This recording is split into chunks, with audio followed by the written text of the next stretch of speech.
Salut, je suis ici pour vous présenter mon système. Il s'appelle COBOL Airlines. Je m'appelle Alexandre, je suis développeur COBOL junior. Je viens de commencer ma carrière. Mais j'ai deux choses à remarquer. La première, c'est que je n'ai pas accès à un système complet. Ça veut dire je ne peux pas développer les COBOL, DB2 et Kix, qui c'est la base de mon système, dans le même endroit, dans le même environnement. Pourquoi? Parce que ici, j'ai l'accès de master de mainframe, le système qu'IBM disponibilise, qui donne l'accès aux étudiants.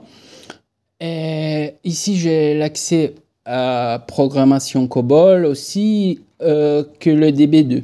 Mais pour développer un Kix, j'utilise un autre système qui s'appelle TK4. Je vais vous montrer ici. Il s'appelle Kix, mais il ne s'écrit pas de la même manière parce que Kix, c'est un programme privé. Ça veut dire d'une entreprise. Il faut payer pour avoir accès. Comme je n'ai pas payé, bon, je me débrouille. Hein. Ici, je vais vous montrer le map d'entrée, le map de login. Mais ce n'est pas sur ce sujet-là que je voulais vous parler aujourd'hui.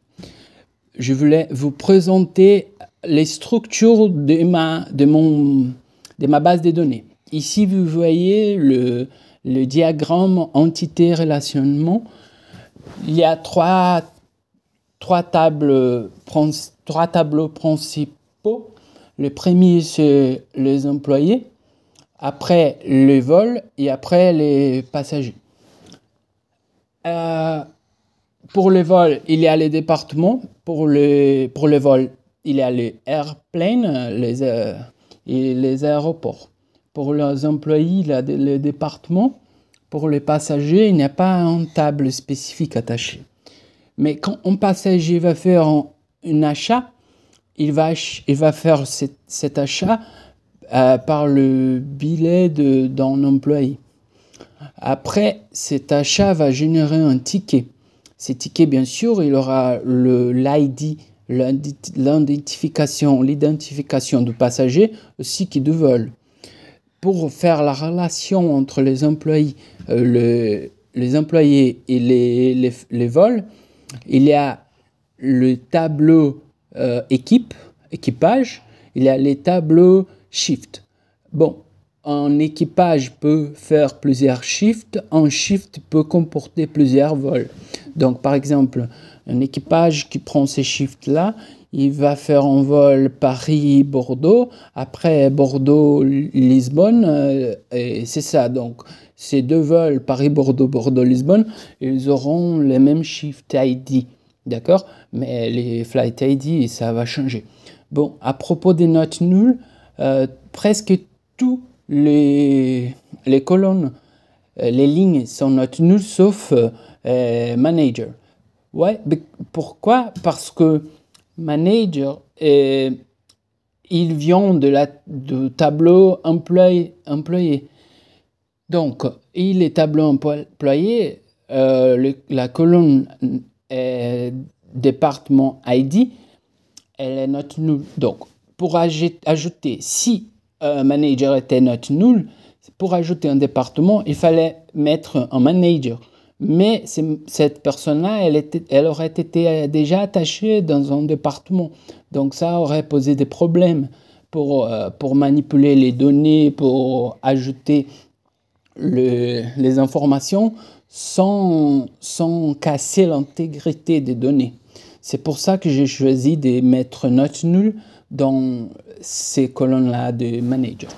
Bon, pour toute la création de la base des données, elle est documentée sur GitHub. Vous pouvez accéder les sites ici. COBOL Airlines, DB2, il y a les tableaux de création, les tableaux d'insertion, de mise à jour, même les diagrammes est là. et les documents des CLD pour les liaisons entre COBOL et DB2. Ici, vous pouvez voir par exemple qu'il y a toute la création des tableaux avec les foreign keys qui lit ces tableaux, par exemple tickets avec les tableaux passagers et tout ça. Donc c'est tout bien écrit, tout bien documenté. Vous pouvez regarder, se promener par là pour voir tout ce que j'avais fait.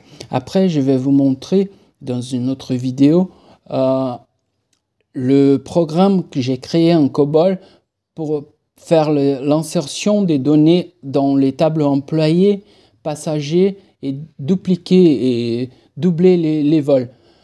Employés, il y a environ une quarantaine, cinquantaine des personnes fictices, bien sûr, que j'ai insérées dans les tableaux. Donc, faire tout ça à main aurait donné beaucoup de travail. C'est pour ça que j'ai créé ces programmes-là. Il va prendre les données dans fichier JSON. Les passagers, pareil, il y a 1 milliard de passagers, mais tout ça a été pris par un fichier XML. Donc, j'ai fait cette intégration dans ce système-là, de travailler avec les archives JSON et les archives XML et le COBOL et les DB2. À ces moments-là, après, je vais montrer tous les fonctionnements du système.